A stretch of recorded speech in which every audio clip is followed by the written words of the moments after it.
بەناوی خی گەورە و میهرەبان سڵاوی خواتان لەبێ بینەرانی زێدە عزیزی شاشا ڕەنگینەکەی پێم خۆشحاڵم لەم دەرفەتەدا پێتان دەکەمەوە لە بەرنمێکی تایبەتدا لەم مانگەدا کە مانگی ڕەبیع الئەوەلە یادی لەدایکبوونی سەروەرمانە درودی خوای لەسەر بێت. پێمان خۆشە لەم بەرنامە تایبەتەدا جەخت بخەینە سەر لایەکی تر لە ژیانی ئەو خۆشەویستەمان کە تیشک خستنە سەر ئەوەی کە هەڵسوکەوت و مامەڵەی پێغەمبەرمان درودی خوای لەسەر بێ لە ناو خێزاندا چۆن بووە. ئەو یەکێک بووە لەو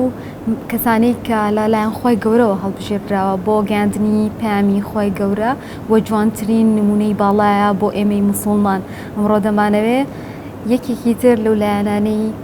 سەروەرمان پیشان بین و گفتوگۆ بکەین سەبارەت بەوەی کە ئەو چۆن هەڵسوکەوتی کردووە لە ناو خێزاندا بە میوانداری زۆر بەڕێز خاتوو قەدەم خێر عەبدوڵڵا بەرپرسی مەکتەبی ڕێکخراوە پیشەییەکان و خاتوو بەهار عەبدوڕەحمان سکرتێری ڕێکخراوی یەکگرتووی ڕێکخراوی خوشکانی ئیسلامی کوردستان. سپاس بۆ ئامادەبوونتان، سپاس بۆم دەرفەتە. دەستپێک پێم خۆشە بپرسم کە بۆچی پێغەمبەرمان خۆشەویستمان جوانترین نمونەیە لە ناو خێزاندا. وڵای سەرەتا دەستخۆشیتان لێکم بۆم بەرنامەیە دیارە یادی لەدایکبوونی پێغەمبەری خوا صلی الله علیه وسلم شتێکە بۆ هەموو ئیماندار یعنی بۆ هەموو مسڵمانان شتێکی مایە خۆشحاڵیە لەدایکبوونی ئەو سەروەرە کە بووە بە ئەوکو جەنابەت باسی کرد لەقەد کانە لەکم فی ڕەسولی الله ئوسوەة حەسەنە. قورئان وا ئەفەرمێ پێغەمبەری خوا صلی الله علیه وسلم محەممەد بۆتان بووە پێشەنگ و کەسێک کە هەمووتان چاوی لێ بکەن لە هەموو هەڵسوکەوت و مامەڵەکانیە.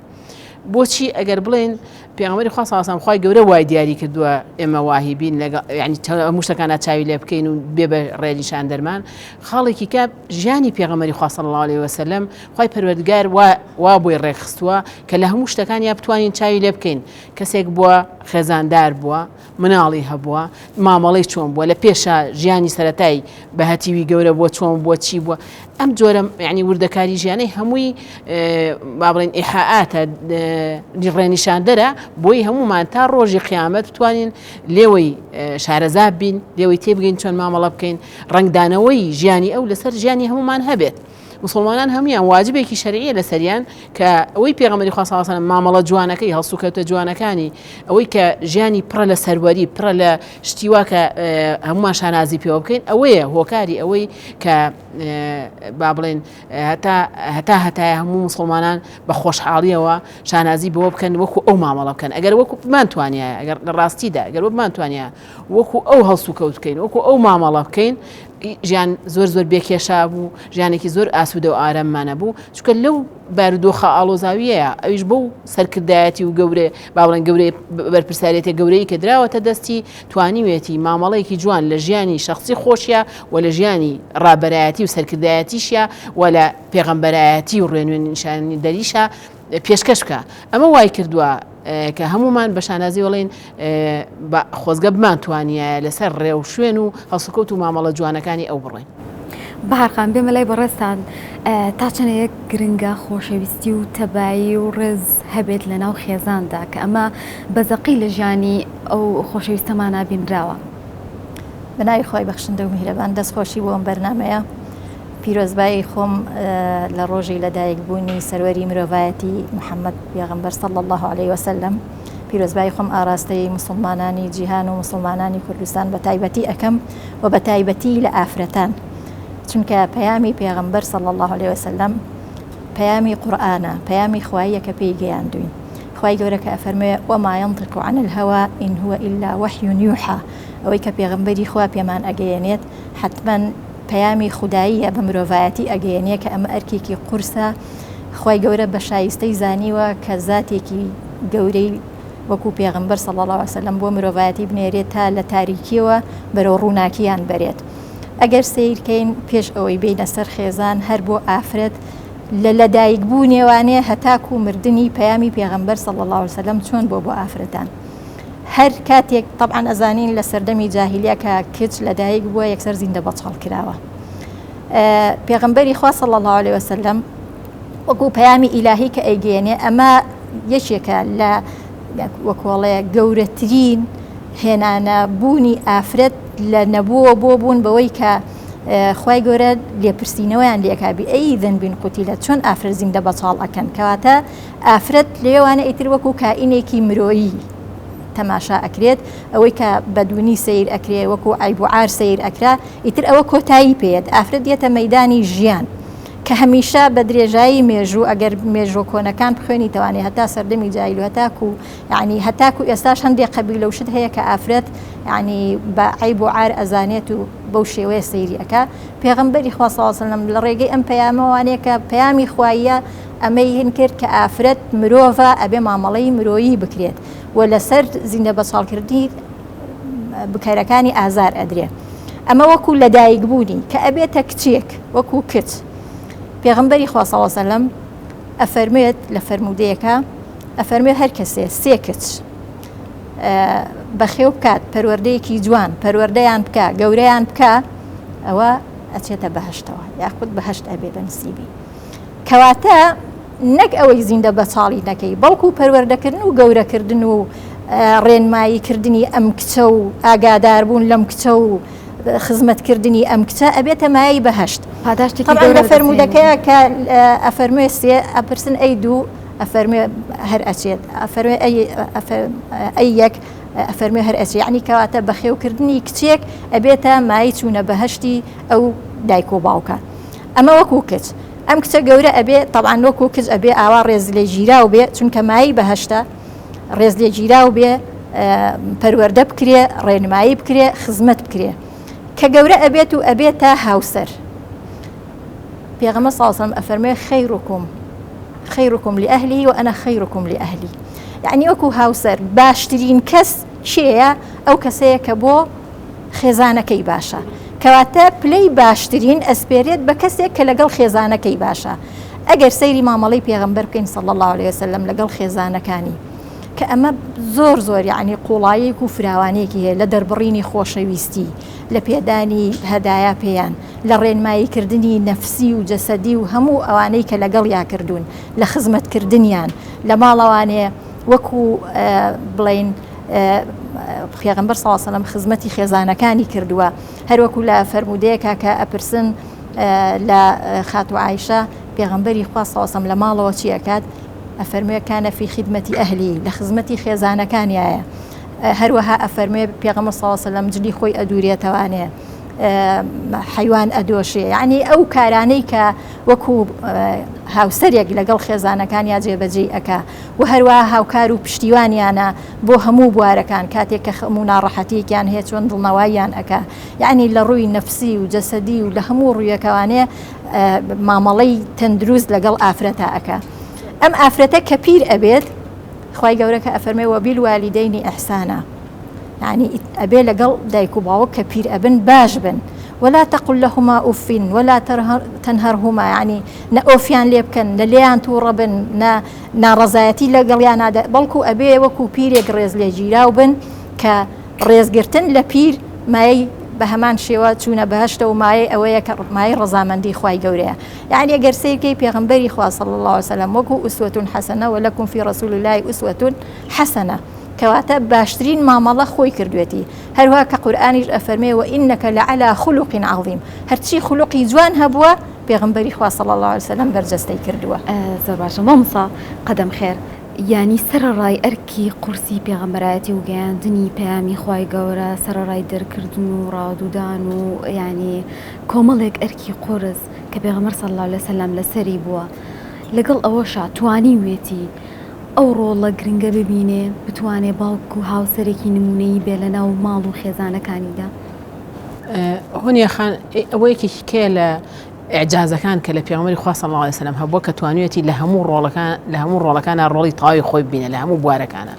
پێغەمبەری خوا صلی الله علیه و سلم لەگەڵ قورسبوونی باری یعنی هێشتا پێغەمبەری خوا صلی الله علیه و سلم سەرەتا پەیامی بۆ دێت حەزەتی خەدیجەی خێزانی یعنی باسیەکات کە چۆن لەگەڵ یا هاوشانی لەگەڵ یا بووە پێغەمبەری خوا صلی الله علیه و سلم زۆر یعنی ئەتوانین بڵین بەو هەموو قورسایی کە لە دوای ئەوە دێتە سەرشانی ئەو مامەڵە جوانەی کە هەی بۆ لە ژیانی هاوسەرەتیە لەگەڵ خات و خەدیجە دوای لەگەڵ ئەو هەموو خێزانی کەشیات تا حەزەتی خەدیجە خێزانی بووە هەر ئەو بووە لە دوای ئەوە کە حەزەتی خەدیجەش وەفات دەکات ئەو ساڵە ناوەنێن بە ساڵی خەمباری و لەوەی پێغەمبەری خوا صلی الله علیه و سلم زۆر بۆی تاقەت بووە دوای ئەوە حەزەتی خەدیجە مناڵی هەبووە مناڵەکان بێدایک بوون پێغەمبەری خوا صلی الله علیه و سلم چۆن سەرپەرشتی کردوون باسی مامەڵە جوانەکەی پێغەمبەری خوا صلی الله علیه و سلم لەگەڵ مناڵەکانی و خەم لێ خواردن و مشور خواردنیان یەکەم خێزانکەیەنی ئافرەتێکی بەتەمەنە بۆی بتوانێت بە دەنگی ئەم مناڵانەوە بێمە بێدایک بوون چۆن سەرپەرشتی ماڵی پێغەمبەری خوا بکات صلی الله علیه و سلم ئەو ئەرکە قورسەی پێغەمبەرایەتی دوایی ئەچێتە مەدینە ئەش بێت بەسەرکردە ئەو کەسەی قائیدە لەناو عەرەبا لەو کاتە ئەرک و قورسایەکی زۆر و سەردانکردن و بەدەنگەوە چوون و چوونە دەرەوە لە ماڵ و ئەمانەی زۆر زۆرە بەڵام لەگەڵەوەیە پێغەمبەری خوا صلی الله علیه و سلم لە یەک کاتە چەندین خێزانی هەبووە لە فەرمودەکانەوە ئیشارەتی پێکا پێغەمبەری خوا صلی الله علیه و سلم لەگەڵەوەیە لە یەک کاتە لە شوێنێکە باسەکان نۆ خێزان لە یەک کاتە خێزانی پێغەمبەری خوا صلی الله علیه و سلم لە یەک کاتە کە مەشتێک بۆ تایبەت بووەوە لە یەک کاتە سەردانی هەموو ڕۆژە سەردانی هەمویان ئەکات و بۆ سەفەرەکانیش کاچی هەر جارەیەکێکیان بە قورعە با لەگەڵ خۆی هەموو ڕۆژێک حەزەتی عایشای گێڕێتەوە فەرمی هەموو ڕۆژە بەیانیان هات سەردانیە کردین سەلامی لێ کردین دوعای خێری بۆ کردین لێ پرسین اینجا ئاڕۆشت و بۆ ئێوارانیش ئەهات پێشەوەی بچێتە لای خێزانەی کە سەرێتی ئاتۆ سەردانیە کردین لێمان نزیگە بۆوانێ غەیری سەرجەیی لێمان نزیگە بۆ قسەی خۆشی بۆ کردین ئەحواڵ پرسی جۆ بۆگرتنی هەبوو دوای یەک بە یەکمانی ئاوا بەجێ هێشت بە دڵی خۆشەوە اینجا ئاڕۆشتە لای خێزانەکەی تا شوێنەی کە سەری بوو لێ بمێنێتەوە کەواتە ئەمە بەڕاستی بە هەموو کەسێک ناکرێ ئەوەی ئێستا خەڵقی ئێستا لەگەڵ یەک خێزانیشە ناتوانێت ئەم مامەڵە جوانە بکە هەموو ڕۆژە لێ پرسێتەوە بەیانی بە زمانێکی شیرین و قسەی خۆش و دوعا بەجێ بێڵە ئێوارە بچێتەوە بەماشەوە بە زمانی شیرین و قسەی خۆش و بە دەنگەوە چوون لەگەڵ یا بێت بێجگە لاوەی حاڵەتی بینی ژن و مێردایەتی ئەمە جگە لەوانەیە هەر بۆ گوێگرتن پێغەمبەری خوا صلی الله علیه و سلم لە گوێ بۆگرتنە لە خەم لێ خواردنە بەو شێوەیە بووە پاشان سەیرەکەی لەگەڵ ئەو هەموو مەشغەڵەت و سەرقاڵیە پێغەمبەری خوا صلی الله علیه و سلم یەکێ لەو شانەی کە لەبارەی گێڕێتەوانی کە حەزەتی خەدیجە وەفا دەکا وەفادارترین هاوسەر بووە باس لەوە کاتچوو سەردانی هاوڕێکانیە کرد کە هاتن پێشوازی بۆ خۆی لێکردن جلەکەی خۆی بەڕاستە ئەیوە ئەمە هاوڕێی حەزەتی خەدیجەن ئەمە سەردانیە کردین سەردەمی حەزەتی خەدیجە ئەمە یعنی وەکو وەفایەک بۆ ئەو لێ پرسین دانیش گوێی بۆ ئەگرتن هاوڕێکانی خوشکەکەی حەزەتی عایشای گێڕێتەوە فەرمی جاری وا بۆ حیوانێکمانە کرد بەخێر پێغەمبەری خوا صلی الله علیه و سلم لە توپەتێک کرد خۆی هەمووی بە شێوانێ زۆربەی نار بۆ هاوڕەکانی حەزەتی خەدیجە و خزمەکانی و ئەوانە ئەی فەرموو ئەمە تا ڕۆژێکیان من ئەوەنە بێتاقەت بووم بە و زۆر وەسفکردنی ئەڵێم لە هیچیان ئەوەنم غیرە ناکرد لە هیچ خێزانێکی پێغەمبەری خوا صلی الله علیه و سلم لە حەزەتی خەدیجە نەبێت کە ئەو زۆر پێش من وەفاتی کرد بوو بەڵام لەوە غیرەمە کرد کە پێغەمبەری خوا صلی الله علیه و سلم هەمیشە باسی کرد بەخێر ئەم هەموو سەرقاڵیەوە بێجارێ لە یادی ئەو خێزانە تابی کە وەفاتی کردووە وتم ئەمە چیە خۆ خوای گەورە ئێستا ئەو ئافرەتێکی سوور هەڵگەڕاوە یعنی تەمەنی هەبوو ئێستا خوای گەورە بۆی گەڕای بەم هەموو بڵێن ئافرەتی تازە و جوان وین بۆچی ئەوەنە باسیەوەکەی فەرمی نەوەڵا خوای گەورە لەو باشتریت پێ نەیاوم کە وەفاتی کرد وەکو وەفایەک ئەو پشگیری کردوم کە پێویستم بە پشگیری بووە و لەگەڵ ما بووە و مناڵم لێ هەیە یعنی وەکو چۆن بڵێ فەزلەکانی باس کرد ئەم وەفاداری پێغەمبەری خوا صلی الله علیه و سلم ئەو بەخەمەوە بوون و بە دەنگەوە چوونە ئەو بەس لە پێغەمبەری خوا صلی الله علیه و سلم وەشێتەوە ئەو مشور خواردن و خەم لێ خواردن و لانی نەفسی مراعاتکردنە جەنابەت باسی خۆشەویستی دەربڕینە کرد یەکێکە لە شتە هەرە جوانەکانی پێغەمبەری خوا صلی الله علیه و سلم کە سەحابەی گەفەرمیەوە مەزانی کە پێغەمبەری خوا ئەوەنە بە جوانی مامەڵەی کردەوە مەزانی منی لە هەموو کەس خۆشترەوێ ڕۆیش مەلای وتم ئەی پێغەمبەری خوا صلی الله علیه و سلم کێ لە هەموو کەس خۆشترەوێ چاوەڕێ بووم بڵێ تۆ فەرمووی حەزەتی عایشە کە خێزانێتی هیچ پیاوێک ڕووی نایە لە مەجلیسا بڵێ وەڵای خێزانم لە هەموو کەس خۆشترەوێ وتی خێزانی دوای منیشتم ئەی دوای وتمەوە دیارە خێزان وایە هەموو کەس خۆشیێمانە ئەو لە هەمووی وتم ئەی دوای وتی باوکی کە حەزەتی ئەبوو بەکرە کە ڕفیقی نزیکێتی وتم ئەی دوای ئەو و بەم شێوەیە مەبەسمەوەیە پێغەمبەری خوا صلی الله علیه و سلم لە دەربڕینی خۆشەویستی بۆ خێزانەکەی لای خۆیان و لای خەڵقیش هیچ کات کەم تەرخەمی نەکرد زیادەڕەوی کردووە لە کاتی گرفت و کێشا بە هەماشەوە هەمیشە بە دەنگ هەمویانەوە بووە هەمیشە خەم لێ خۆر بووە بۆ ماڵ و مناڵەکەی باسی لەگەڵ کچەکانیان مامەڵەی پێغەمبەری خوا وەکو خۆشەویستی دەربڕێن حەزەتی عایشا گێڕێتەوە کە پێغەمبەری خوا صلی الله علیه و سلم کە حەزەتی فاتیمە هاو بەرەو ماڵمان دەموچاوی گەشە بووە ڕووی گەشە بووە ڕووی خۆشە بوو هەڵستا بەرەو ڕووی شوێنەکەی خۆی بۆ چۆڵەکە لە تەنیش خۆیەوە دانیشان دەستی خستە سەرشانی و ماچێ کرد و لی نزیکە بۆوانێ و گوێی بۆ ئەگرت ئەڵە دانیشن قسەی تایبەتیانە کرد بەیەکەوە جاری وا بوو هەنێ قسەیان بەیەکەوە کرد کە ئێمە گوێمان لێ نابوو کە پرسیار لە حەزەتی فاتیمە کرد ئەیوە سڕی بینی خۆمانە چۆن باسێکم یعنی شتی تایبەتی هەبووە لەگەڵ ئەم کچانەیە کە کچەکانی لە سەردەمی سەرەتای پێغەمبەرایەتیە بێوەژن نەکەون دوانیان لەسەرەوەی باوکیان بۆ پێغەمبەر تەلاق ئەدرێن بەس یعنی شتێک باز نەکراوە لێ ئەم کچانە هەست بە بێتاقەتی بکەن دوای هەردووکیان هاتەوە بەش و لەگەڵیشیانە بەڕەحمە بێت لە وەفاتی کچەکە کە حەزەتی زەینەبە باسەکرێت شتە تایبەتەکانی ژیانی پێغەمبەری خوا صلی الله علیه و سلم هەمووی دەرس و ئامۆژگارین بۆچی پێغەمبەری خوا صلی الله علیه و سلم لە یەک کاتە کچی ئەبێت کوڕی ئەبێت يعني ئەو هەموو مەهامە قورسەشی هەیە و خێزان چەند خێزانێکی بۆی ببێ بە دەرس و ئامۆژگاری بۆ مسلمانان ئاوا مامەڵەی کردووە پێغەمبەری خوا صلی الله علیه و سلم ئەنە سەگەڕێتەوە لە پێغەمبەری خوا صلی الله علیه و سلم پێغەمبەری خوا صلی الله علیه و سلم هیچ کاتێک لە کەس تووڕە نەبوو لە کەسی نەدا ما ضرب رسول الله صلی الله علیه و سلم قط بيدی لە هیچ شتێکی نە لە ئافرەت و نە لە حیوان و نە لە بەندە واتە پێغەمبەری خوا صلی الله علیه و سلم لەگەڵ ئەو هەموو سەرقاڵی و هیلاکی و نیگەرانی و خەم و خەفەت و عەزەتدان و مامەڵە ناخۆشی کە لە دەوروبەری بۆ ئەرکە قورسەش هەمیشە جوانترین مامەڵی پێشکەش کردووە کە ئەفەرمێ زۆر کات دەیناردم بۆ شتێک بیرمەچوە بەڵام قەت تووڕە نەبوو ئەوە مامەڵی پێغەمبەری خوا صلی الله علیه و سلم لەگەڵ مناڵەکان یا خۆشەویستی و ڕێز بۆ دەربێنین لەگەڵ لێک نزیک بوونەوە و گوێ بۆ گرتن ئەمانە هەمووی یعنی لەگەڵ بەچێتە بینی کچ و هاوسەرەکەی و گوێیان بۆ گرێ گوێ بۆ بێتاقەتی و نیگەرانەکانیان وەرە دوعایان فێرەکە خەمیان لێخوا ئەمانە بەڕاستی سیمایەکی زۆر جوانی ژیانی تایبەتی پێغەمبەری خوا صلی الله علیه و سلم کە پێویستە مسلمانان دیراسەیەکی وردی ژیانی پێغەمبەری خوا بکەن صلی الله علیه و سلم بۆی بزانن چۆن مامەڵە بکەن بۆی بزانن چۆن لەگەڵ هاوسەرەکانیان لەگەڵ مناڵەکانیان ژیانێکی سەرکەوتوو بەسەر بەرن دڵنیا بن ژیان بێ موشکیلە نابێت بەڵام ئەو ژیانە قورسەی ژیانی پێغەمبەری خوا صلی الله علیه و سلم ڕێنیشان دەرمانە بۆی بڵێن ئەگەر ژیانمان قورس بوو بەرکمان قورس بوو چۆن توانین حەقی هەموو ئاعطی كل ذي حقی هەموو کەس وەکو خۆی بین نەچین لەسەر حسابی یەکێک خزمەتی یەکێکی کە بکەین نەچین پیاوەکانی ئێستا هەر یەک هاوسەری ئەوەش جیاوازی ئەو زاتە گەورەیە بووە زاتە گەورەی پێغەمبەری خوا صلی الله علیه و سلم جیاوازی سەرەکی لەوەیە بووە کە توانیوێتی تەوفیق بکات لە بینی ئەم مەسئولیەتە گەورانە پێغەمبەرایەتی و سەرکردایەتی و ژیانی خێزانی و مامەڵەی لەگەڵ خێزانەکانی و لەگەڵ دراوسەکانی و لەگەڵ کچ و لەگەڵ کوڕ و لەگەڵ ئەرک و بەرپرسیارەتیەکان ئەمە بەڕاستی کەسێکێت ئەوە پشگیری خوایی بووە کە پێغەمبەری خوا صلی الله علیه و سلم بەو شێوە توانیوێتی تەوفیق بکات و هەروەها ڕێنیشاندەری بتی بووە کە ئەرکی پێغەمبەرایەتیە ئاوا مسلمانان فێر کات تا ڕۆژی قیامەت کە بەڵێ چەند هیلاک بی چەند سەرقاڵ بی چەند ئەرک و بەرپرسیارەتی لەسەر بێ بەرپرسیارەتی گەورەت بەرامبەر هاوسەرەکەت هەیە بەرامبەر مناڵەکانت هەیەوانە لە ئەستۆتۆن نابێ بڵێ وڵا جا مناڵەکانەوە عایدی خێزان من و ماڵی ژۆ بێ ئەو سەرپەرشتی بکە و خۆشە گەورە و سەرپەرشتیاری نەخێر پێغەمبەری خوا صلی الله علیه و سلم هەر خێزانی شوێنی تایبەتی خۆیە بووە گوێی بۆ گرتووە چۆتە لای لی نزیک بۆتەوە بۆی هەست بۆ بکەم ئەم کەسە مشورخۆریەتی ئەفەرمێ هەموو کاتێک کە پێغەمبەری خوا صلی الله علیه و سلم لامانە بوو ئەومان نەزانی ئێمە لە هەموو کەس زیاتر خۆشەوە لە هەموو کەس زیاتر بەخەممانەوەیە ئەمەی بەڕاستی لە قسەکانی و لە هەڵسوکەوتەکانیان نیشانەدا لەگەڵیانە ڕۆژ بۆ سەفەر قورعی لە بیناگرێت جارێکێکیان بن ئەفەرمێ پێغەمبەری خوا صلی الله علیه و سلم لەگەڵ لە سەرکردایەتی جێشێکی گەورەیە بۆ شوێن بۆ ئەرکێکی قورسە ڕۆن بەڵام هەموو جارێ لەگەڵ ئێمە بەڕێە ئەڕۆیش کات بۆ هەندێک کات و لەگەڵمانە پێشبڕکێ کرد ئەیگو وەرە بزانین کێمان پێشەوی ترێنەوە گوێی بۆ ئەگرتین جارێکیان سەحابەیەک فەرمێ وا هینیە کرد کە وشتەکان سەریع بڕۆن لی پرسی وتی وا قسە مەکە وا هاوار مەکە هاوارێکی لە وشتەکانە کرد کە سەریع بن پێغەمبەری خوا صلی الله علیه و سلم ئیشارەتی پێ فەرمی وا قسە مەکە چونکە ئافرەتیان لەسەرە با عەزێتیان نەگە کێکی لەوانە خێزانەکان لەبەر پێغەمبەری خوا صلی الله علیه و سلم لەو پەڕی هەستی ناسک و هەست بە مەسئولیەتکردنا بەرامبەر مامەڵەی تایبەتی ژیانی خۆی و لەگەڵ سەرجەم مسلمانانە بەو شێوە تەعاملی کردووە بۆیە ژیانی ئەو بۆ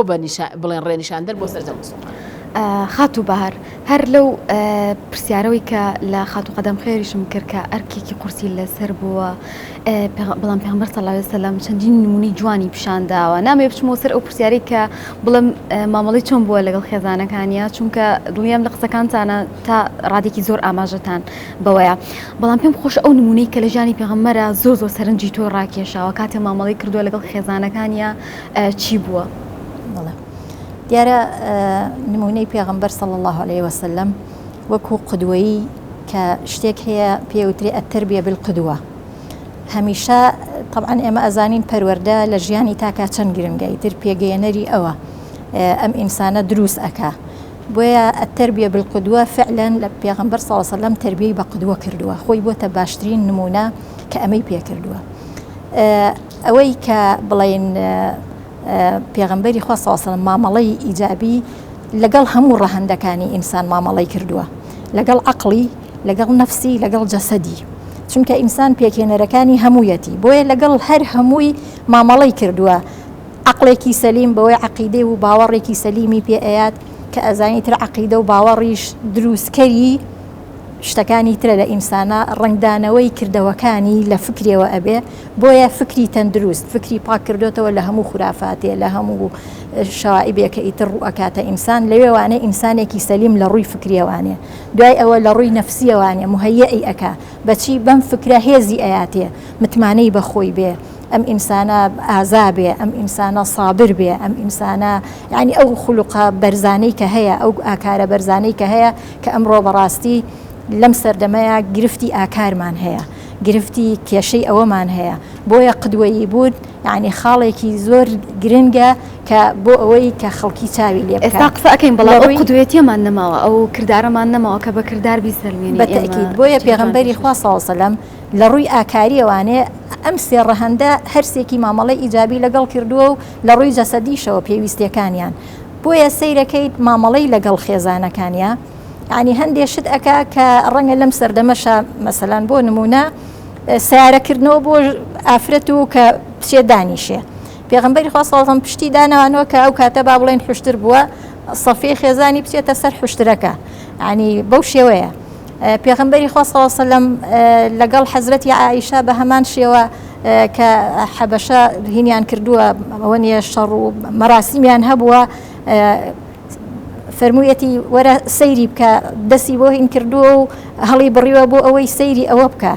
عنی ئەم مامەڵانە ئەنجا دەربڕینی خۆشەویستی، دەربڕینی خۆشەویستی کە پێغەمبەر صلی الله علیه و سلم ئەفەرموێ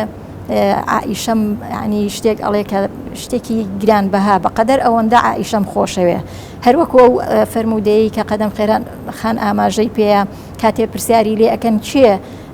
بچێت لە هەموو کەس خۆشتر ئەوێ، ئەفەرموێ عائیشە. چاوەڕێن دوای ئەو ئەڵێ ئەی دوای ئەو چاوەڕێن پیاوێک بڵێ ئەڵێ باوکی، یعنی هەرەی جێڕێتەوە بۆ عائیشە، ینی بەو شێوەیە دەربڕینی خۆشەویستی. هەروەها هاوکاریکردن و ڕێنماییکردنیان بە جوانترین شێوە، وەکو ئینسان کە دیارە لە ناو خێزانە بەریەکەوتن ئەبێ، هەندێک قسە ئەبێ، هەندێک شت ئەبێ، چەند بە جوانی شتەکانی بۆ ڕاستکردوونەتەوە بەبێ تووڕەبوون، بەبێ ئینفعال، بەبێ ئەوەی کە مەسەلەن شتێکی ئەوە بێت تەنانەت یعنی لە ناخۆشترین حاڵەت لە ژیانە مەسەلەن ئەوەیە کە بوختان بە خێزانەکەت بکرێ. پیاو ینی ئێستا مەسلەی ژن کوشتن کە هاتووە، هەر ئەوەندەی ئەڵێ تەلەفۆنێکی کرد یا جەڕەسێکی یا ژن ئەکوژرێ. لە کاتێکە لەو سەردەمەیە هەمومان حادیسەی ئیفک ئەزانین بوختان بە عائیشە ئەکرێ. پێغەمبەری خوا صلی الله علیه و سلم چەند ئیجابیانە مامەڵەی لەگەڵ ئەکا، یعنی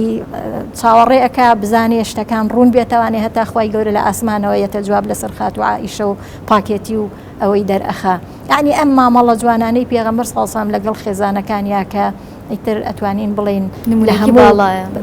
لە هەموو پلەکانە پلەی باڵای بەدەستهێناوە. هەروەها ئەوەی کە مەسەلەن هاوکاریکردنی خێزانەکانی کە كانت في خدمة أهله، يعني پیاوی ئێستاوا ئەزانێ خزمەتکردن ئیشی ژنە، لە کاتێکا پێغەمبەری خوا صلی الله علیه و سلم بۆ شێوەیە مامەڵەی کردووە. بەنمونە دەڵێن گسکی لە ماڵداوە، ینی لە کاتێکدا ئەگەر کەسێک بڵێ جلی خۆی دووریوەتەوە بۆچی ئەم کارانە بکەم لە ناو ماڵدا. بەتەکید ئەمانە هەمووی نمونەی جوانن، وەلەو ڕوانگەوەیە کە پێغەمبەری خوا صلی الله علیه و سلم پەروەردەی بە قدوە کردووە، یعنی خۆی بۆتە باشترین قدوە، چونکە بەڕاستی یعنی ئەوەی کە پێغەمبەری خوا صلی الله علیه و سلم هەموو ڕەهەندەکانی ژیان لە خۆشی لە ناخۆشی لە ئینسانێکی بڵین ئەوە نییە کە بەبێ باوک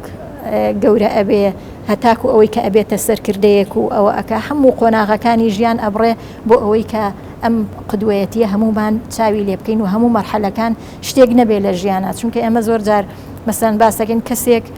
بێدایک و باوە گەورە ئەبێ، یعنی ئەڵەی لەبەر ئەوە، بەڵام پێغەمبەری خوا خوای گەورە کردوێتە نمونەیەک ئەوە تا ئاواشی گەورە بووە و بەڵام بۆتە چه ئینسانێکی عەظیم کە خوای گەورە اختیاریەکات بێتە پێغەمبەر صلی الله علیه و سلم. یاخود ئەو ناڕەحەتیانەی کە لە ژیانیا بەسەری هاتووە کەم کەس هەیە لە هەموو نمونەکانی ناخۆشی بەسەر پێغەمبەرە هاتووە صلی الله علیه و سلم بەرگەی گرتووە و لەگەڵیشیا ژیاوە. یعنی ئەمانە هەمووی بۆ ئێمە دەرس و عیبرەتە بۆ ئەوی کە مسلمانان چاوی لێ بکەن. بۆیە ئێمە زۆر گرنگە کە یادی پێغەمبەر ئەکەین صلی الله علیه و سلم بۆ ئەوە بێ کە ئەم ئاکارە جوانانەی زیندوو بکەینەوانێ، یعنی هەر باسکردن نەبێ، هەر دەربڕینێکی سادەی خۆشەویستی نەبێ، بەڵکو بۆ زیندووکردنەوەی ئاکارەکانی بێ، چونکە هەدەف لە پێغەمبەراتی خۆی هەر ئەوەیە کە ڕێنمایی خەڵک کا و کە خەڵک چاوی لێ بکە و کە خەڵک ڕێوشێنی ئەو بگرێتە بەر. ئەگەر مرۆڤایەتی ئەوێ خۆشبەخت بێ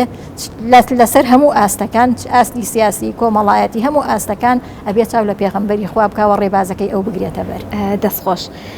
پێغەمبەر درودی خوای لەسەر بێ، خوای گەورە منداڵی پێبەخشیوە،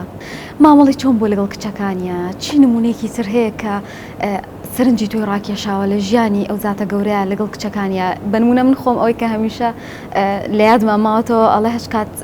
خات و فاتمە هاتوۆتە خزمەت پێغەمبەر لەبەری هەستاوە کە کچی خۆی بوو هەمیشە لەگەڵیا بوو ینی کەم ئەبینین ئەم پەیوەندیە لە ئێستا ما بێیان هەر نەماوە چ شتێک هەیە سەبارەت بەوە گەر ڕاوسەرنجی بەڕێستان هەبێت لەسەرمارەوە پێغەمبەری خوا صلی الله علیه و سلم بڵێن ژیانی تایبەتی خۆی بە تایبەتی لەگەڵ کچەکانی شتی زۆر جوانێتیایە حەزەتی زەینەب کە کچە گەورەی بووە ژنی ئەوەل عاسێک بووە مشریک بووە لە سەرەتایە پێغەمبەری خوا صلی الله علیه و سلم لە یەکێ لە ئەو کاتانەیە کەوێتە بەردەستیان وەکو ئەسیر با بڵێن دوایی بەسەراتەکەی دوور درێژە کە ئەینێرێتەوانێ بەس پێڵێ بە شەرعی ئیسلام ئێستا مسلمان و نامسلمان ژنومێر لێک جیاکرێنەوە لەبەرەوە کە ڕۆیشتیتەوە کچەکەم بۆ ڕەوانە بکەرەوانێ دیارە لەگەڵەوە شاوانی کە خۆیان تەلاقیانە بەس ئەبول عاص خزمی حەزەتی خەدیجە بوو و خێزانی زۆر خۆشویست و مناڵیان هەبووە لی دوور نەکەوتەوە بەیەکەوە ژیانیان خۆش بووە بەڵام بەیەکەوە بوون تا ئەو کاتی کە ئەبول عاص بە ئەسیریە گیرێ فەرمێ پێغەمبەری خوا صلی الله علیه و سلم کە ڕۆیشتیتەوە زەینەبم بۆ ڕەوانەکەرە دوو کە زەنێرێتە نزیک مەککە ئەویش بۆی ڕەوانە بکاتەوانێ ئەو ئیشتەی کە زۆر سەرنج ڕاکێشام لەوێ حەزەتی زەینەب دیارە عەزێتی یەگا لەو هاتنە مشریکەکان ڕێی پێگرنەوەنە پێغەمبەری خوا صلی الله علیه و سلم لە دواییە وەصفێکات لە کاتێکا کە حەزەتی فاتیمە کێشەیەکی بۆیەتە پێش و دوای ئەوە زەینەب با بڵێن دوو کچەکەی کەشی ئەدرێن بە حەزەتی عوسمان ئەفەرمەیەکێ لەو هینانە پێغەمبەری خوا صلی الله علیه و سلم فەرمێ ئیمامی عەلی ئەوێ خێزانێک کە بێنێ بەسەر حەزەتی فاتیمە پێغەمبەری خوا صلی الله علیه و سلم فەرمێ ئەبول عاص زۆر باش بوو لەگەڵما ڕاستی ڕاز ڕۆی لەگەڵما چونکە کچەکەی کە پێم وت بینەرەوە نردیەوە دوایی هات بۆ لای لەگەڵ یا زۆر چاک بوو تاوافاتی کرد دوایی بەعنی ڕۆکاتە فاتیمە بەشێکە لە من هەرچی عەزێتی بە عەزێتی منیش هەیە ئەم وتەی پێغەمبەری خوا صلی الله علیه و سلم کە تەسجیل کراوە لە سیرە شتێکی زۆر گەورەیە پێغەمبەری خوا صلی الله علیه و سلم ئەو کاتە بوونی کچ یەکەم جار زیندە بەچاڵ کرا بەس دواییش یعنی ئەکرێ لە مجتەمەعەیە بوونی کچەوە شتێکی مهم نەبووە بەڵام پێغەمبەری خوا صلی الله علیه و سلم بە فعلی پیشانی مسلمانان یاوە کە کچ چەند نزیکە لە دڵی باوکەوانێ بۆیە فەرمێتی بەشێکە لە من چی عەزێتی بە کە ئیمامی عەلی لەو کاتە بڕیاریە و ژنێکی کە بێنێ عەزێتی منیشە بۆیە پێغەمبەری خوا صلی الله علیه و سلم ئەوەی پێڕاگرێ فەرمێ کچی من و کچی فڵانە کەس بەیەکەوە کۆ نابنەوە ئەو قسەیەژەکە باسی وەصفی زاواکەی کەشێکە کە چەند چاک بۆ لەگەڵ خێزانەکە لەگەڵەوە من لێکم جیاکردونەوە بەڵام ئەو هەراتۆ بۆ لای خێزانی و بەیەکەوە دوایی ئیمانی هێناوە و بەیەکەوە ژیاون ئەم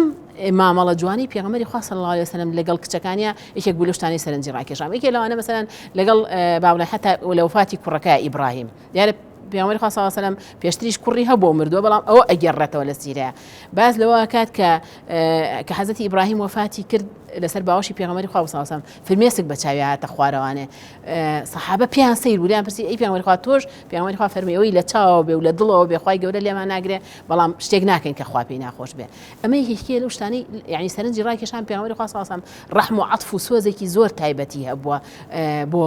کچەکانی بۆ ئەوانی لێی نزیک بوون بۆ کوڕەکەی بۆ مناڵەکانی بۆ خێزانەکانی زۆر بەخەمەوە بۆ بۆیان زۆر لە خەم بۆ یەکێک لەو شتانە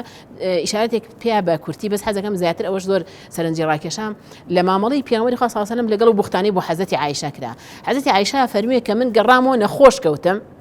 لە تەسیرەوەی ڕێگا هەتاو لێ یابووم نەخۆش کەوتم لە جیا بووم بەس هەستم پێکرد پێغەمبەری خوا صلی الله علیه و سلم وەکو جارەکانی کەنیە واتە پێغەمبەری خوا صلی الله علیه و سلم لە نەخۆشیە زۆر خزمەتیە کرد و زۆر خەمی لێ خوارد زۆر ئەحواڵی پرسی ئەم هەر هاتو ئەحواڵی پرسیم بەس وا هەستم پێکرد وەکو جارانی چونکە ئافرەت زۆر حساسە هەست بە بەسیترین شتەکە ئەڵێ کە هەستم کرد پێغەمبەری خوا صلی الله علیه و سلم بەس نەمزانی نیگەرانیەکەی لە منە چونکە هیچی پێ دەنەوە هەتا نانە لە ڕووی نەیاوە بڵێ من شتێکی وان بیستووە بۆی بێتاقەت نەبێ زانە نەخۆشە بەڵام وەکو جاران هەستم پێ ناکرد زۆر بێدەنگمەوە بێتە نزیکم و زۆر خەمم بێ بۆیە وتم ببین ئەگەر تۆ مەجالە نییە با بچمەوە لای دایکم خزمەتم بکە ئەفەرمێت چوومەوە لای دایکم دواییش پێغەمبەری خوا صلی الله علیه و سلم کە دێت اینجا حەزەتی عایشە بەسەر هات ئەبیستێت مەوزوعەکە چییە پێغەمبەری خوا ئاگادارەکەن وەڵا حەزەتی عایشە بیستوێتی پێغەمبەری خوا دێت صلی الله علیه و سلم پێڵێ ئەی عایشە ئەگەر کردوتە تۆبەی لێ بکە ئەگەر نەتکردووە خوای گەورە بۆ خۆی ئەوە دەرەخات کە تۆ خوای گەورە بەڕائەتی تۆ دەرەخا ئەفەرمێ من لەو کاتە تەسەورم نەئەکرد یعنی سەیرەکەم ئەڵێ ڕووم نەکرد لە پێغەمبەری خوا بڵێم دەی تۆ چیەڵێ ئەوە نەم پێوتم من ئێستا بژڵم نەم کردو باوەڕم پێ ناکەن بەس داوا لە خواکەم یارمەتیم بە خوای گەورە لەوێ یەکسەر بەڕائەتی دەخستم وتی ئەمڕۆ سوپاسی پێغەمبەری خوا صلی الله علیه و سلم حەزەتی عایشە فەرمی سوپاسی ناکەم خۆم دەری نەخسە خوای گەورە یارمەتیام سوزدەم بە خوای گەورە ئەبم سەیدی ئەو مامەڵە جوانە ناسکەی پێغەمبەری خوا صلی الله علیه و سلم لەگەڵ خێزانەکە لە کاتێکی ئاوا ناسکە کە خەڵق مامۆستا ئیشارەتی پێکە خەڵق خێزانەکەی تۆمەتێکی بەڕاستی گەورەیە تۆمەتێکی گەوری بۆ کراوە خەڵقی ئاسایی بن ئەیکوژێ تەلاقی ئاوازی لێنێ بەڵام پێغەمبەری خوا صلی الله علیه و سلم سادەترین شتیشی نەکرا تا نەشی زانیوە خۆی پێی نەوتۆ نەیاوە لە ڕووی کەشتێکی وان بیستووە چونکە من دروست نییە باس کرێت بوختانە نابێ باسکرێت تا یقین نەبێ دوایش پێڵە ئەگەر کردوتە بۆیە حەزەتی عایشا فەرمێ ناڵم نەمکردوچکە ئەگەر بڵم نەمکرد باوەڕم پێ ناکەی بەڵام چاوەڕێی خوای گەوراکەم ئەفەرمێ باوەڕیشم ناکرد خوا ئاەت دابەزێنێ بەس تەسەوەر بەکرد بە خەوێ شتێک بە قسەیەک دەرکێ چونکە تاکید بووم لە بەڕائەتی خۆم ئەم بابەتە زۆر ناسکانە تەعاملکردنەی هەم پێغەمبەری خوا صلی الله علیه و سلم لەگەڵ حەزەتی عایشە حەزەتی عایشە لەگەڵ قەزیەکە ئەوەی کە دوای ژەڵە من سوپاسی ئەو ناکەم سوپاس یعنی وای لێ کردم تێبگەم کە خوای پەروەردگار نیشانمانەدا چۆن ناسکانە چۆن تەعاملێکی نەرمونیانە لەگەڵ کێشە و گرفتە گەورەکان بکەین نابێ زۆر بە توندی و ڕقی و زبری چونکە توندی و ڕقی لێکدانەوە پەرزدانەوەکەش هێر باماشێ تند و ڕقە بێ پێغەمبەری خوا صلی الله علیه و سلم وابووە بابەتی کە لەوێ یعنی هەر لە ژیانی پێغەمبەری خوا صلی الله علیه و سلم زۆر ئەو بابەتە بوو کە لەگەڵ کێشەیە خێزانەکانی داوای مەسرەفی لێکن سیرەکەی پێغەمبەری خوا صلی الله علیه و سلم زۆر بە زمانێکی نەرمونیانە فەرمێ وخوای گەورەش وای پێ ڕائگەنێ بە ئاەت باس کراوە کە من ئەتوانم ئەمە هەڵسوڕێنم من ناتوانم لە ژیانی خۆشی مادی و ئاناوەکو سەرکردێک لەمە ناتوانم بۆتان جێبەجێ بکەم بەڵام هەر کەسێکتان بەم ژیانە ڕازی نییە فتعالەینە ئومەتیعکونەوە و سەرریحکن سەراحەن جەمیلە وەرن داوای جیاببوونەوە بکەن و لێم دوورکەونەوە بچن ژیانی خۆتان پێک بێنن بەلای منەوە ئاساییە حەزەتی عایشا فەرمی پێغەمبەری خوا لی پرسیم وتم وەڵام من دای تۆ هەڵەبژێرم پێغەمبەری خوا فەرمی بۆ ناچی پرسێ بە دایک و باوکەی وتم یعنی لە تۆیە پرس بە دایک و باوکم بکەم یعنی تۆم لە هەموو کەس خۆشترەوێ چۆن پرس بە دایک و باوکمەکەم لە تۆیە سیرەکەی هەموو خێزانەکانی لەگەڵەوە کە بێتاقەت بوون لە ژیانی قورسی ژیانی خۆیان بەڵام لای پێغەمبەری خوایان صلی الله علیه و سلم هەڵبژارد کە ئەمەش هەمومان تێگەێنێ مامەڵی جوانی پێغەمبەری خوا صلی الله علیه و سلم لە ژیانی ئاساییە وای کردووە نەبوونی و فەقیری و کەم دەرامەتی و ئەوەی کە بەدەستیەوە نایە بەرامبەر بە خزمەتکردنی خێزانەکانی لە ڕووی مادی وان هەرچەنە و سەرکردەی وڵاتە میشە لە عەزێت و ناڕەحەتیان کاتی وا هەبووە میوانێک هاتووە هیچ شتیان نەبردووە بۆی دانن خواردنێک لە ماڵەکانیانە نەبووە بۆ خۆیان نەک بۆ میوانەکەیان ئەمە وای لێ نەکردوون بڵێن وەڵاهی ڕاستەکە با خۆمان ڕزگارکەین لەم ژیانە لای پێغەمبەری خۆیان صلی الله علیه و سلم هەڵبژاردووە کاتە تۆ بڵێن خێزانەکانیش ڕۆڵێکی ئەو پەروەردە جوان و ئەو مامەڵە جوانەی پێغەمبەری خوا صلی الله علیه و سلم کاریگەریەکی لەسەر خێزانەکانی دروست کردووە کە لەو سەردەمای هەر کەسێکی کە بووایە ئەی وەڵام مادەم من ژنی سەرکردەم و ژیانم لە هەموو خەڵک ناخۆشترە ئەم ژیانە هەڵنابژێرم بەڵام ئەوان پێغەمبەری خۆیان هەڵبژاردووە صلی الله علیه و سلم بۆیە حەزەتی عایشا فەرمێ پرسی چی بە دایک و باوکمان بکەین لە کاتێکە لە باسی تۆیە واتە تۆمان هەڵبژاردووە ئەبێ خێزان بەیەکەوە ئاوا تۆکمە و تەبا بێت کە چی گرفتەیەتە سەر ڕێگەیان لە مادی و لە ژیانی قورس لە بربەستەکانی ژیان بە خۆشەویستی و تەبایی بینی یەکتر وایان لێ بکە یەکتر هەڵبژێرن نەک با بڵێن لە کاتی کێشە دوور لە یەکتر بکەونەوەوانەوە کەسیان ڕوو لە شی و دۆڵی خۆی بکات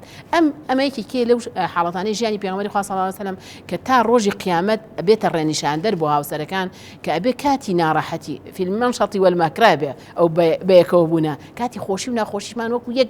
لەگەڵ یەکا بین بە دەنگێکەوە بین مشوری یەکتر بخۆین وەکو چۆن ئەوا بینین لە ژیانی پێغەمبەری خوا صلی الله علیه و سلم خاتو بەهار یەکێک لە ئەرکەکانی پێغەمبەر درودی خوای لەسەر بێ گۆڕینی ڕەفتار و کردداری جەهالیەت بووە جەهالەت و نەفامی بووە کە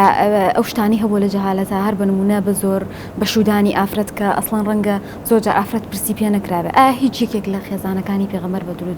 درودی خوای لەسەر بێ بە نمونە یاخود کچەکانی قەت زۆریان لێکراوە لە بابەتێکدا یاخود بە شێوازێک مافیان خوراوە کە باس بڵێ لە کاتێکدا ئەرکێکی زۆر قورسیان لەسەر بووە هەر بە نمونە کاتێک ئاەتی حیجاب بێتە خوارەوە یەکەم کەس کە فەرمانیان پێکرێ خێزانەکان و کچەکانی پێغەمبەر صلی الله علیه و سلم کە ئەبێ ئەوان سەرەتا ئەو فەرمانە جێبەجێ بکەن ڕاوسەرنجی ئێوە لەسەر ئەم بابەتە چییە؟ دیارە پێغەمبەری خوا صلی الله علیه و سلم ڕەحمەتەن وەکو ڕەحمەتێک خوای گەورە کە بۆی ناردوین پێغەمبەر بۆی ئاگادارمان کاتەوانێ بۆیە یعنی وەرگرتنی ژیانی پێغەمبەر صلی الله علیه و سلم ئەبێتە دەرس و عیبرەت بۆ ئێمە لە هەموو ئەو ڕەهەندانە و یەکێک لەو بارانەش کە بەڕێزت ئاماژەی پێی کە پێغەمبەری خوا صلی الله علیه و سلم هەمیشە یعنی بە جوانی پەیامەکەی گەیاندووە بە شێوازێک گەیاندوێتی کە خەڵک یعنی پەیامەکەی خۆش ویستووە چونکە ڕنگدانەوەی لە ئاکار و سلوکی خۆیان هەبووە خۆی حتا پێش پێغەمبەرایەتیش کەسێکی ڕازگۆ بووە ئەمین بووە جێی متمانە بووە کاتێک کە ئەبێت بە پێغەمبەر صلی الله علیه و سلم طبعا ئیتر صراعی ئایدۆلۆژی دروست ئەبێت چونکە ئیتر وەکوڵێ ئەوەی کە پێشتر خەڵک باش ئەزانێ کە تا ئێستا پێغەمبەری خوا صلی الله علیه و سلم درۆی لێ نەبیستراوە یاخود ئاکارێکی بە شێوەیەکی لێ نەبیستراوە بە پێچەوانەوە مامەڵە ئەکرێ بەڵام پێغەمبەری خوا صلی الله علیه و سلم لەسەر بڵێن شێوازی بڵێن نەرمونیانی خۆی گەیاندنی ئاینەکەی بە هەموو خەڵکی هیچ کاتێک زەبر و زۆری نەکردووە. طبعاً ئەم مەفاهیمە لە قورئانەوە سەرچاوی گرتووە. پێغەمبەری خوا مەفاهیمە قورئانیەکانمان بۆ ئەگوازێتەوانێ لە ژیانی خۆیان بەکردەوە وەکۆڵێ فێرمان ئەکا. مەفاهیمە قورئانیەکان وەکو خۆی ئەگەیەنێت، وەکو خۆی ئەگەیەنێ کە جارێکا مامەڵەی ئینسان وەکو ئینسان ئەکات، وەکو مەلائیکەت و ئەوە ناکات، چونکە ئینسان کائینێکە خلقەتی خێر و شەڕی تایە، کەواتە ئەم سیفەتە ئاساییە کە ئینسان هەم باشە ئەکات و هەندێک جار حتمما کاری خراپ و هەندێک کاری هەڵەشی لێ ئەوەشێتەوانێ. بۆیە مامەڵەی پێغەمبەر صلی الله علیه و سلم لەو ڕوانگەیەوانێ هەمیشە ویستێتی هەڵەکان بە شێوازێکی نەربوونیان چارەسەر بکە، هیچ کاتێک زۆرکردنی نەبووە. تەنانەت خودی دین خۆی لا ئیکراهە فی الدین، زۆرکردنی تیان نییە، بۆیە گەیاندنی پەیامەکەی ئەگەر هەموو ژیانی پێغەمبەر صلی الله علیه و سلم ئەوە بکەین هیچ کاتێک تەنانەت جەنگەکانیش لەسەر سەپاندنی شتێک نەبووە، بەڵکو لەسەر ناحەقی و نەعەدالەتی بووە. و ئەگەر پەیامی پێغەمبەر صلی الله علیه و سلم کە هەر سێ ڕەحەندی عەقیدە و ئەخلاق و معاملات کە هەر سێ ڕەحەندەکە وەکوڵێ گەیاندوێتی و مامەڵەی لەگەڵا کردووە، هیچ کاتێک هیچ شتێکی بە زۆر نەسەپاندووە بەسەر گەلەکەیە و بەسەر میلەتەکەیە، بەڵکو بۆی ڕوون کردوونەتەوە. تەنانەت ئەمەندە بوو بۆ نمونەی جوان هەمویان طبعاً لێوەی فێر بوو بوون، وەکو باس ئەکرێ ئەڵێ کاتێک کە ئەچوویتە مەجلیسیانەوەت ئەزانی پێغەمبەرستانە، یعنی تەنانەت سەحابەکانیش لە ئاکار و لە ڕەوشتی ئەوە فێر بوو بوون کە بە هەمان شێوە مامەڵەی جوان و ئیجابی لەگەڵ خەڵکا بکەن. و ئەمەش لە سەردەمی پێغەمبەر صلی الله علیه و سلم هۆکارێکی بەهێز بووە، چونکە ئەو کۆمەڵە خەڵکە کە موسڵمان ئەبوون گۆڕانکاریەکی زۆر گەورەیان بەسەرا ئەهات. یعنی حەزرەتی عومەر کەسێکی دڵڕەق بووە، توندوتیژ بووە، بەڵام کاتێک کە موسڵمان ئەبێ بە گریانی مناڵێک ئەویش گریانی دێت، یعنی ئەوەندە دڵنەرم ئەبێ، ئەوەندە بەڕەحم ئەبێ. یعنی کەواتە ئەم ئاکارانە کە وەکو قودوە پێغەمبەر صلی الله علیه و سلم بڵاوی کردوتەوانێ حتمما کاریگەریەکی گەورەی هەبووە کە هیچ کاتێ بە زۆر نەیسەپاندووە. من حەزەکەم لێرە ئاماژە بە شتێک بم کە ئەو سێ ڕەهەندەی باسمان کرد وەکو پەیامی پێغەمبەر صلی الله علیه و سلم کە لە قورئانەوە وەرگیراوە، هەر سێ ڕەهەندی عەقیدە و ئەخلاق و معاملات. بەداخەوە ئەڵێم یعنی ڕەهەندی ئەخلاق زۆرینە و پانتایەکی زۆر فراوان لە قورئانە ئەگرێتەوانێ کە پێغەمبەری خوا صلی الله علیه و سلم لە ژیانی خۆیان بەرجەستەی کردووە و فێری موسڵمانانی کردووە و ڕێنمایی موسڵمانانی کردووە لەو کاتەوانێ هەتاکو ئاخر زەمان. بەڵام بەداخەوە ئەم ڕەهەندە ئەخلاقی و سلوکیە لە لای موسڵمانان غائبە. یعنی لە کاتێکا کە مەفروزە ئەم لایەنە زۆر گرنگی پێ بدرێ، زۆر یعنی بایەخەوە سیر بکرێ، چونکە وەکوتم ئەگەر قورئان دابەش بکرێت بەسەر ئەو ڕێنمایانە کە لە ڕووی عەقیدی و لە ڕووی ئەخلاق و سلوکی و لە ڕووی بڵێن معاملاتەوەیە، ئەوەندەی کە ئەخلاق و سلوک یعنی پانتایی فراوانی پێدراوە، بوارەکانی تر پێی نەدراوە، بەڵام بەداخەوە کە موسڵمانان لەو بوارە غائبن و نەبوونەتە نمونە، هەروەکو ئەوەی کە پێغەمبەری خوا صلی الله علیه و سلم خۆی بووە نمونە بۆ خەڵکی، کەواتە موسڵمانانی ئەبێ بە هەمان شێوە خۆیان ببنە نمونە بۆ ئاکارەکانی پێغەمبەر ئەو ڕەوشتە جوانانە. دەست خۆش بێخوا خات و قەدەم خەریکێکی تر لەو لایەنانەی ژیانی پێغەمبەر کە مامەڵە بووە لەگەڵ نەوەکانیان، خۆشەویستی بووە بۆ نەوەکانی، بە نمونەش باسی حەسەن و حوسێن زۆر دەکرێت. گەر لەوانەش چ نمونەیەک سەرنجی بەڕێستانی ڕاکێشاوە یاخود گەر لێرەوە باسی بکەن بە هەمان شێوە مامەڵی چۆن بووە لەگەڵەوان؟ پێغەمبەری خوا صلی الله علیه و سلم لەگەڵ هەمووان نەرمونیان بووە، یەکێک بۆ لە سیفەتە جوانەکانی کە زۆر بە نەرمی و بە معاملەی جوان و وەکو بارخانی شارەتی پێ لایەنە ئاکاریەکەی پێغەمبەری خوا صلی الله علیه و سلم زۆرترین پانتایی هەبووە کە لێوەی فێربین. لەگەڵ هەموو مناڵانە زۆر بە نەرمی تەعاملی کردووە، لەگەڵ پیرەکانیش بە هەمان شێوە. بەڵام ئەوەی کە زۆر یعنی لە کەسە نزیکەکانی خۆی زۆر باسەکرێت لە سیرەی پێغەمبەری خوا صلی الله علیه و سلم زۆر سەرنجی ڕاکێشاوم مامەڵەی لەگەڵ حەسەن و حوسێن کە کوڕی حەزرەتی فاتیمەن کە ئەویش زۆر باسی کردن کە زۆر نزیک نزیکن لە منەوە و بە فعلی فەرمی پێغەمبەری خوا صلی الله علیه و سلم نوێژی درێژەکردەوە لە سوجدا دەرەنگ هەڵەسایەوە لەبەر یەکێکیان لەسەر شانی بوو کە بەداخەوە تا ڕۆژگاری ئەمڕۆ ئێمە لە ناو موسڵمانان لە سەفی نوێژەکانە ئەومان یعنی بەلاوە ئاسایی نەبووەوە کە کاتێ مناڵێتە مزگەوتەوە بەسیترین دەنگ کا خەڵکەکە خۆیان تووڕاکەن و مناڵ بۆ دێ بۆ مزگەوت نابێ بێ بۆ مزگەوت بەڵام پێغەمبەری خوا صلی الله علیه و سلم ئایان هێنێت لە مزگەوت ئەوشیان خاتە سەر شان و باوەشی لە کاتی نوێژەکەش یاڵە بالیان تێک نێم نوێژەکەی درێژ کردوێتەوە یان باس لە ئوماما کرێت کچی حەزەتی زەینەبە کچە باز لە ویژەکرێت کە پێغەمبەری خوا صلی الله علیه و سلم زۆر خۆشی ویستۆ لە خۆی نزیک کردوێتەوە و باوەشی کردووە و با بڵێن گێڕایەتی لەگەڵ خۆیان ئەمەشی هیچکە لەو شتە جوانانەی کە پێغەمبەری خوا صلی الله علیه و سلم پێی یعنی باس کراوە لە سیرەی تایبەتی ژیانی پێغەمبەری خوا صلی الله علیه و سلم کە بەڕەحم بووە لەگەڵ هەمیانە بە بەزەیی بووە بڵێن خەمی لێ خواردون و گرنگی پێداون ئەمانە فێری ئەومانە کە حەزەتی عایشا فەرمێ برازاکەم بردە بەردەسی یەکسەرتی ئەوە ناومان نا عەبدوڵڵا بانگی بەگوێ و دیوە ناومان عەبدوڵڵا و تۆ ئوم عەبدوڵڵای پێغەمبەری خوا صلی الله علیه و سلم ئەوە بە نەرمونیانیانە تەعاملی لەگەڵ مناڵ و لەگەڵ بە خۆشەویستی و مامەڵەی نزیک کەوانی لە دەوری بوون بە بچووکی یعنی ئەمیشە باسی ئەوەکەن سەحابە فەرمی پێغەمبەری خوا صلی الله علیه و سلم یەکێ لە سەحابە گێڕێتەوە لە کاتی ناخواردنا بوو منیش گەنج بووم دەستمە گێڕا بە قاپەکەی کامەم بەدڵە پێغەمبەری خوا صلی الله علیه و سلم بە نەرمونیانی پێوتم کوڕەکەم لە بەردەمی خۆتەوە بخۆ وا بخۆ ئەڵێ وا بە خۆشی پێوتم حەزمە کرد بە گوێی بکەم کاگەر لە ئێستاە مناڵی بچێتە بەردەست پیاوێکی گەورە نان بخوا و دەستی بگێڕ لە قاپەکە زۆر خراپ دەیت و ڕابن بەڵام پێغەمبەری خوا صلی الله علیه و سلم فەرمێ لەو کاتە من مناڵ بووم عەقڵم پێ ناشکا زۆر بە خراپی نان بخوا پێغەمبەری خوا صلی الله علیه و سلم زۆر بە جوانی فێری کردم چۆن لە بەردەمی خۆمەوە خۆم و بسم الله بکەم و ئاوا بخۆم بۆی کە هەز نەکەم بە تەریق بوونەوە یان چۆن با بڵێن لەبەر مناڵێکیان لەبەر پیرێژنێک وەستا بەبێ ئەوەی قسەکەی پێ بڕێ لەبەر یاری مناڵێک وەستا لە بێەوەی یاریەکەی پێ بڕێ ئەمە ئەو فێرەکە کە پێغەمبەری خوا صلی الله علیه و سلم ئەو پەڕی نەرمونیانی و ئەو پەڕی حەلیمی تیا بۆ بەرامبەر ئەمانی کە زۆر پێویستیان پێیەتی ئەوانی کە زۆر حەزیان لێ نزیک بن ئەمە زۆر باسەکرێت وسامەی کوڕی زەید باسەکرێت کە پێغەمبەری خوا صلی الله علیه و سلم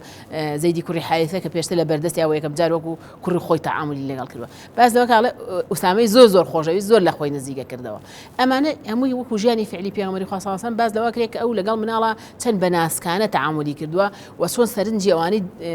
بڵێ مناڵەکانی ڕاکێشا و پێغەمبەری خوا صلی الله علیه و سلم یعنی یەکێ لەو شتانی کە باس کراوە لە پێغەمبەری خوا پرسیوە کە ئەوە بۆ تۆ چۆن دەتوانی ئاوا لەگەڵ مناڵە پیاوێکێتە خزمەت پێغەمبەری خوا صلی الله علیه و سلم بە پێغەمبەری خوا وا باسەکە ئەڵێ من قەت مناڵمان باوەش نەکردووە ئەڵێ جا من چی بکەم خوا ڕەحمی لە دڵی ئێوە نەگرتووە ئێمە قەت مناڵ باوەش ناکەین ئەمە یەکێکە لەو شتانەی خەڵقی ئێستا پیاوی گەورەی تون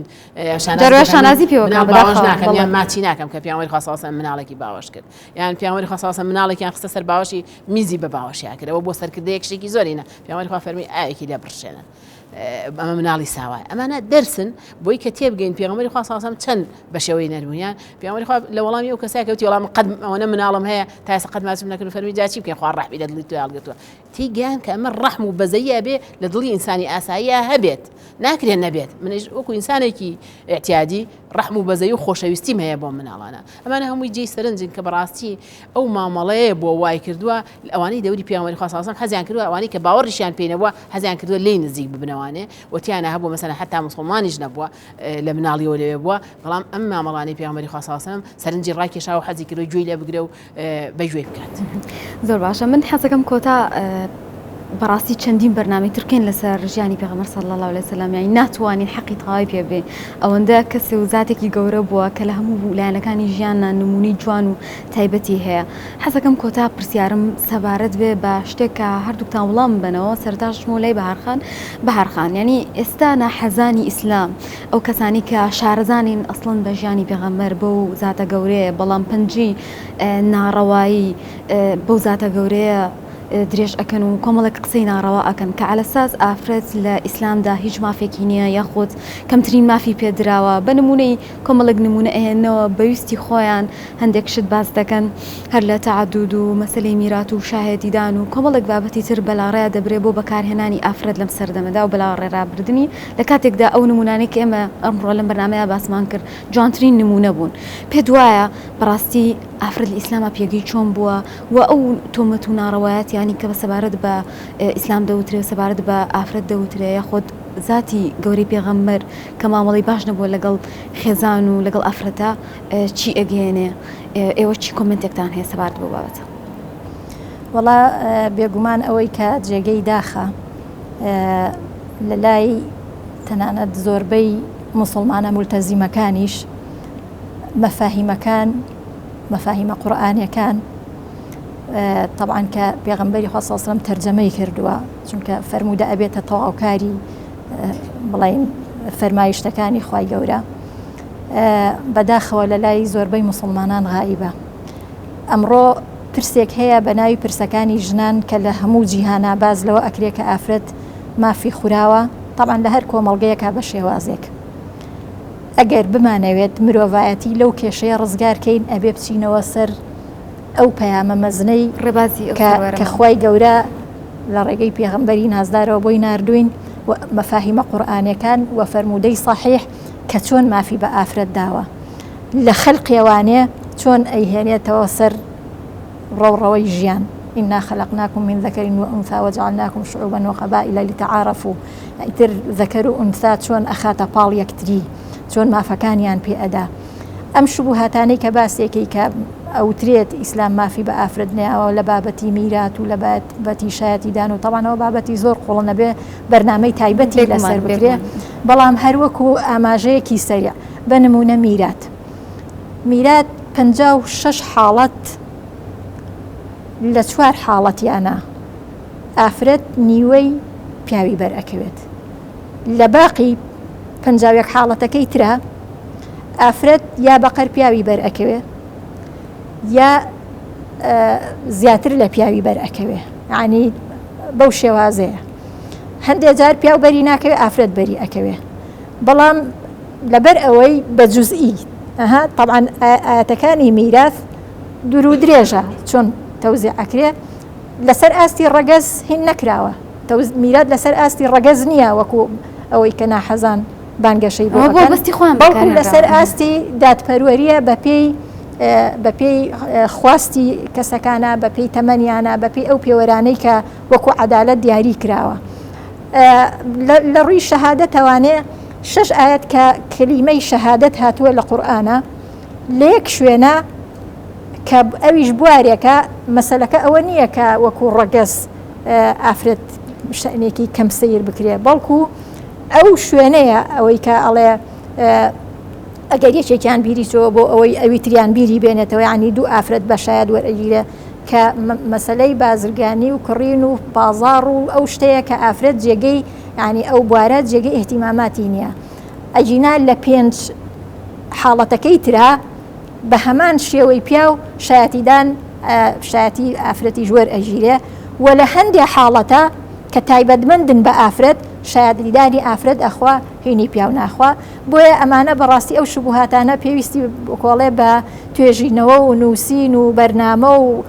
لێکۆڵینەوە و تەوعیەیەکی زۆر هەیە هەتا ئەو شوبهاتانە لای خەڵک بڕەوێتەوانێ. خاتو خەدەم خێرگەر لە کۆتاییە بەڕزیشتان ئاماژەیەک بن بۆ پرسیارە بە کورتی لەو دیارە مۆزوعی تعددەکە بۆ نمونە سیرەکەین ئەوەش خەڵق زۆر جەختی، ینی ئەو سری ئەو ژیانە فعلی پیامبەری خوا صلی الله علیه و سلم لەگەڵ خێزانەکان یانی کە ئێستا خەڵق یەک خێزانیشیە ناتوانێت وا مامەڵە بکات، باسی تعددی پێغەمبەری خواکەن. پێغەمبەری خوا تعددەکەی تایبەت بۆ بەخۆیەوە، تایبەت بۆ بە پێغەمبەرایەتی و دیارە هەدەفێکی تیا بۆ کە زیاترین بڵێن مامەڵەی هەبێ و خەڵق دەرسی لێوەرگرێ. پێغەمبەری خوا صلی الله علیه و سلم فەرمێ خەیڕکم لئەهلیه و ئەنا خەیڕکم لئەهلی. من ئێوە باشترینتان ئەو کەسەتان کە لەگەڵ خێزانەکانیانە چاکن و منیش لە هەمووتان باشترم بۆ خێزانەکانم. خەڵق نایە ئەم چەمکە وەرگرێ، ئێمەش مسلمانان کە مقەسیرین نەمانتوانیوە ئاکار و ڕەوشتەکانی پێغەمبەری خوا صلی الله علیه و سلم لەم ڕۆوە جوان تەوزیح بکەین و تەمسیلی بکەین و یعنی پیشانی خەڵقی بین. لە ژیانی فعلی خۆمان نەمانتوانیوە لە شوێن کەوتنی پێغەمبەری خوا صلی الله علیه و سلم چەمکی وردمان نەگرتووە، نهاتوین بە وردی دیراسی بکەین وەکو ئەو مامەڵە بکەین. کام لە مسلمانان زۆر بە کەمی ڕێژەیەکی کەم توانیوانە ئەو ئوسوەیی پێغەمبەری خوا صلی الله علیه و سلم لە مامەڵەی جوانی لەگەڵ خێزانەکانی پیشان بن. بۆیە خەڵق هەر ئەوە باسەکاڵە پێغەمبەری خوا بۆ چەند خێزانیە بووە، باسی ئەو ناکات پێغەمبەری خوا صلی الله علیه و سلم ئەی چەند جوان معاملەی کردو لەگەڵ خێزانەکانی و چۆن دڵی ڕاگرتون و چۆن توانیوێتی ڕۆژانە بەسەریان بکاتەوە و بە خەمیانەوە بێ. ئەلەمەیە تەقسیری مسلمانانە کە نەماتوانیوە ئەو ڕنگدانەوە جوانەی مامەڵەی پێغەمبەری خوا صلی الله علیه و سلم پیشان بین، زیاتر باسی ئەو تعددە کراوە کە تعدد سەبەبی خۆی هەیە و ئیسلام دیاری کردووە، یعنی وای لێ کردووە لە فرەیی دەرچێت، یعنی فرەژنی نەبێ، ئەندازەیەکی دیاریکرا بۆی هەیە تا 4 بێنە، ئیش بە مەرج و شەرتی خۆی کە مەرجەکانی زۆر قورسن و زۆر کەم کەس دەتوانێت جێبەجێ بکە. ناتوین ئەمە باسکەین کە پێغەمبەری خوا چەند جوان مامەڵی کرد لەگەڵ خێزانەکان یاتوین ئەم چەمکەمان زیاتر باس کردەوە کە ئەمە بەلای منەوانێ دوژمنان بەکارهێنن بەڵام موسڵمانانیش مقەسرن لە ئەوەی کە ژیانیان ڕنگدانەوەی ژیانی پێغەمبەری خوا نێسن. هیوادارم توانی بێتمان لەو کاتێککە هەمان بووە توانی بێتمان لە خزمەت پێغەمبەردا لە خزمەت هەڵسوکەوتی ئەو لەناو خێزانەکانیدا شتێک پێشکەش بە بینەران بکەین. زۆر سپاس بۆ خات و قەدەم خێر عەبدوڵڵا و خات و بەهار عەبدوڕەحمان، سپاس بۆ کاتی بێمەتان بەخشی. بینەران بەم شێوازە کۆتاییمان هێنا بم بەرنامە تایبەتە. هیوادارم کاسووتان لە بابەتەکە وەرگرت بێ و توانی بێتان کاتێکی باش لەگەڵ ئێمەدا بەسەر ببوێن. بەخوای گەورەتان دەسپێرین. خواتان لەگەڵ.